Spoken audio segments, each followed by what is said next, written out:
મા બાપની કદર ઊંચી ઊંચી ડિગ્રી મેળવી દીધી હોય, પરંતુ આપણને આપણા મા બાપની જો કદર ના હોય તો આપણી જે ડિગ્રીઓ છે એ કંઈ કામની નથી.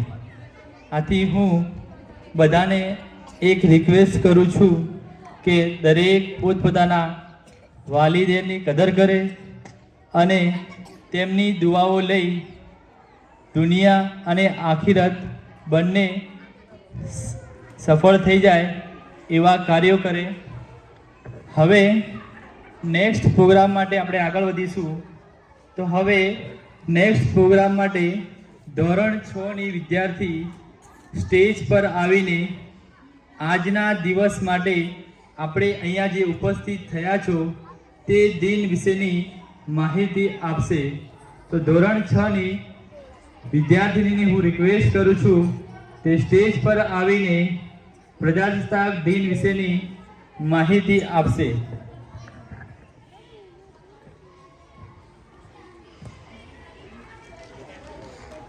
Everybody, respected guests, principal, teacher, parents, and all my dear friends. First of all, a very happy Republic Day to everyone today. I am going to share a few words on the occasion of this wonderful day. Our Republic Day is being celebrated since 1950. This year we are celebrating 74th Republic Day. Before the independence, India was under the British rule. But from this day, India started functioning by its own law. That is the Constitution of India. This Constitution was made by Indians for Indians. Hence, our Constitution came into force on 26 January in 1950. India became a democratic republic from this day. So this day becomes largest democracy. So this Indian Constitution largest becomes written. Indian Constitution largest written Constitution can this day marks immense happiness in the heart of every Indian. This will be a true gift to our freedom fighters. Thank you. હવે next programme માટે આપણે અહીંયા ધોરણ 3, 4 અને 5ની વિદ્યાર્થીનીઓ નજમ પેશ કરશે, જેના બોલ છે પ્યારે બચ્ચો નેક બનો. प्यारे बच्चों नेक बनो तुम, झगड़े छोड़ो एक बनो तुम,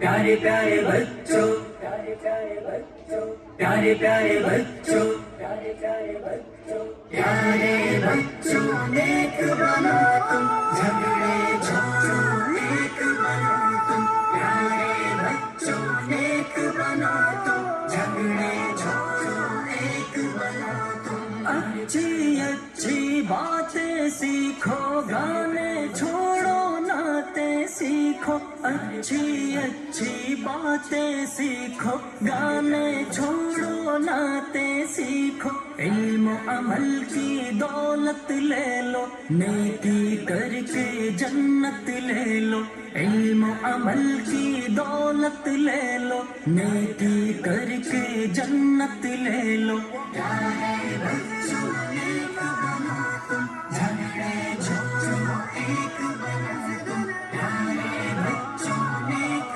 बनो तुम, झगड़े छोड़ो एक बनो तुम, देखो हरगिज़ झूठ न बोलो, सच ही बोलो जब लब खोलो, देखो हरगिज़ झूठ न बोलो, सच ही बोलो जब लब खोलो, इश्क मोहब्बत आम करो तुम, अच्छे अच्छे काम करो तुम, इश्क मोहब्बत आम करो तुम, अच्छे अच्छे काम करो तुम, प्यारे बच्चों नेक बनो तुम, झगड़े छोड़ो नेक बनो तुम, प्यारे बच्चों तुम, झगड़े छोड़ो एक बनो तुम। सब बच्चों को नेक बना दो, अच्छी बातें सबको सिखा दो। सब बच्चों को नेक बना दो, अच्छी बातें सबको सिखा दो। अम्मी की हर बात को मानो, अब्बू की अजमत पहचानो। अम्मी की हर बात को मानो, अब्बू की अजमत पहचानो। प्यारे बच्चों नेक बनो तुम, झगड़े छोड़ो एक बनो तुम। प्यारे बच्चों नेक बनो तुम, झगड़े छोड़ो एक बनो तुम। रब की इबादत रोज करो तुम, जिक्र तिलावत रोज करो तुम।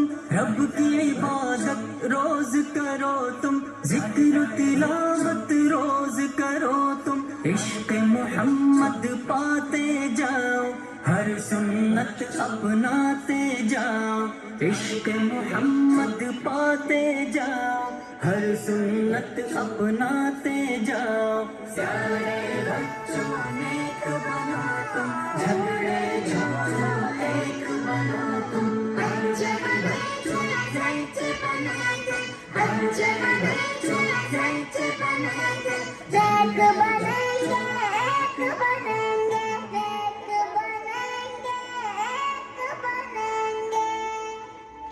शिक्षा आपको आज़ादी देती है, शिक्षा आपको आज़ादी देती है कुछ भी हासिल करने के लिए, कुछ भी हासिल करने के लिए, कुछ भी करने के लिए। આવું એક એજ્યુકેશનને લગતું નાટક લઈને આવી રહી છે ધોરણ 7 અને 8ની વિદ્યાર્થીનીઓ। તો ધોરણ 7 અને 8ની વિદ્યાર્થીઓને હું રિક્વેસ્ટ કરું છું કે તે સ્ટેજ પર આવીને શૈક્ષણિક નાટક ભજવશે।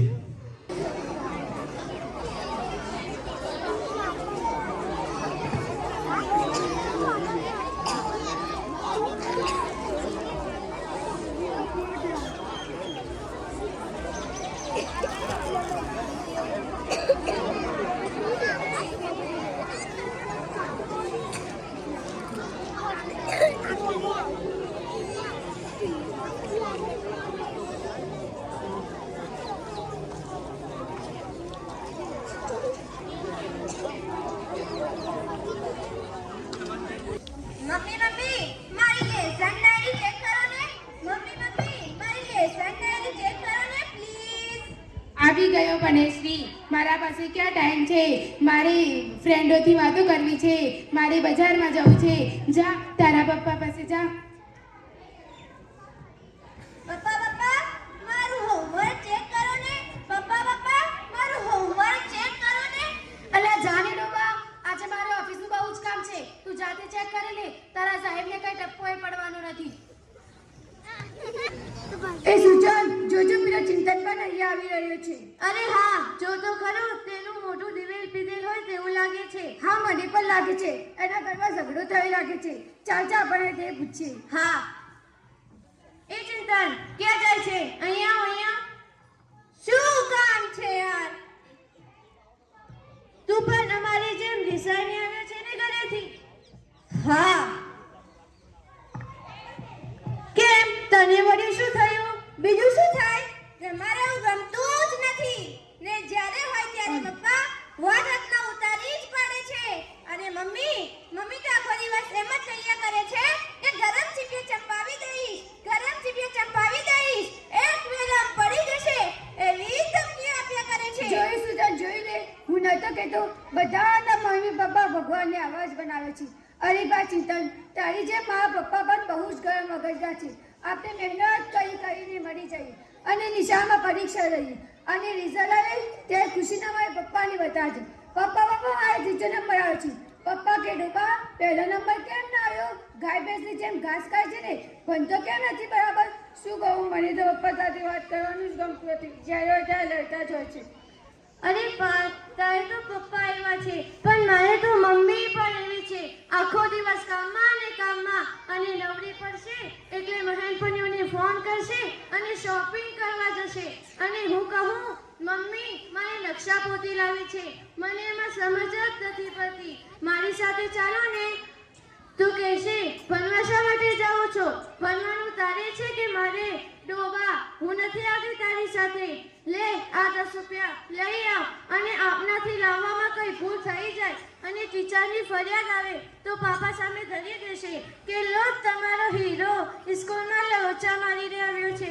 અને પાપા જાણ્યા સાંભળ્યા વગર બસ ઢીપવાનું જ ચાલુ કરી દે. પણ મને તો એ સમજાતું નથી કે એમાં આપનો વાંક શું છે? આપનો શું વાંક? આપણો વાંક એટલો જ કે આપણે બાળક છીએ. આ જો ને, તારાય મમ્મી પપ્પા આવા, આનાય મમ્મી પપ્પા આવા, મારાય મમ્મી પપ્પા આવા. મને તો એ જ નથી સમજાતું, બધાના મમ્મી પપ્પા પોતાના છોકરાઓ સાથે આવું વર્તન કેમ કરે છે? વાર્તામાં આવે એવો હાલ શા માટે નથી કરતા? એ ચિંતન, એક વાત કહું, મેં એક વાર્તા સાંભળેલી. એમાં એક ધમાલિયો છોકરો હતો. તેના પપ્પા મમ્મી તેનાથી ખૂબ જ પ્રેમ કરતા હતા. તેની પાસે બેસીને વાંચે, તેને સમજાવે, તેને પ્રેમ આપે, તેને હૂંફ આપે, તેને જાત જાતની વાતો શીખવાડે.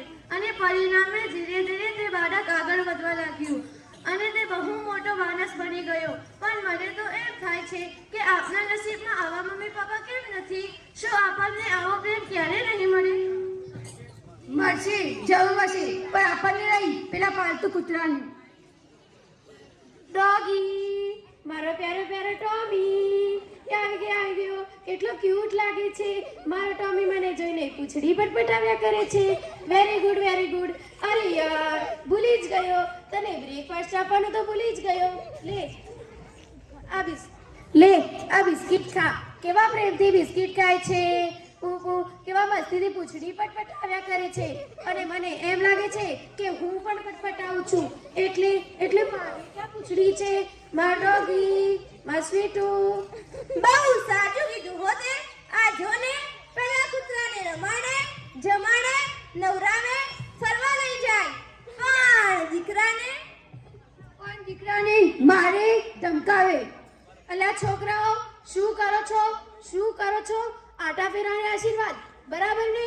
ના, રખડ્યા સિવાય કઈ કામ ધંધો છે તમારે?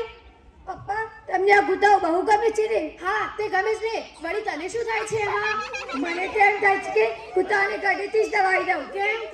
કારણ કે અમારા કરતા તો કૂતરાઓ નસીબદાર છે. તમારા કરતા કૂતરાઓ નસીબદાર? એ વળી કઈ રીતે? તો શું કહું બીજું પપ્પા, મને નથી મળતું એટલો તમારો પ્રેમ આ કૂતરાની હોય છે. પપ્પા, તમારા બાળકો કૂતરાથી પણ ગયા. પપ્પા, તમારા બાળકો કૂતરાથી પણ. પપ્પા જવાબ આપો. પપ્પા કેમ કઈ બોલતા નથી? જો પણ મારે મોટા થઈને આ પપ્પા વનવાડ હોય તો પપ્પા મારે મોટા થવું જ નથી. પાર્થ,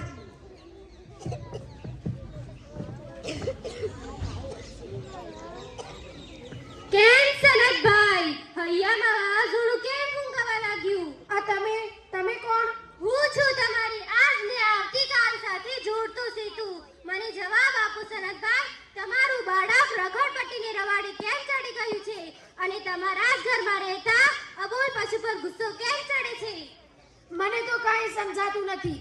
બાળકની સંવેદનશીલતાને જ્યાં ધક્કો પહોંચે છે ત્યાં તે જ ઘરમાં આવા જ પરિણામો જોવા મળે છે. શરદભાઈ, તમારા બાળક માટે તમે સમય નહીં કાઢો તો બીજું કોણ કાઢશે? તે કદી વિચાર કર્યો છે? બહુ વિચાર માંગે લે તેવી જ વાત છે. હા તો વળી વિચારો. પાપ પોતાને ઘરમાંથી હાંકી કાઢવાની વાત કરે છે. શા માટે? બાળકનું એ મન માતા પિતા જ એનું વિશ્વ કે સર્વસ્વ છે. જ્યારે એને પોતાનું સર્વસ્વ છીનવાઈ જતું લાગે ત્યારે એનું મન બગાવત પુકારે છે. આજે તમારા અને બાળક વચ્ચે જે નાની ગેપ પડી છે ને તે આગળ જતા ભારે ખમ ગેપ બની જશે. પછી તે માતા પિતાને એકેય વાત નહીં માને, નહીં સમજે. એવું ક્યારે નહીં બની શકે. પણ આજે એક વરમુ સત્ય છે કે જો બાળક માતા પિતાને ધિક્કારતો થઈ જશે તો કુમાર્ગી કુસંગના છંદે ચડી જશે. કુટુંબથી છૂટા પાડીને એકલવાય થઈને દુનિયાને અંધારી કરતામાં ધકેલાઈ જશે. અજાણતામાં માતા પિતા સ્વયં એ પાપના ભાગીદાર બની જશે. બસ બંધ કરો તમારી વાત. તો પછી પ્રતિજ્ઞા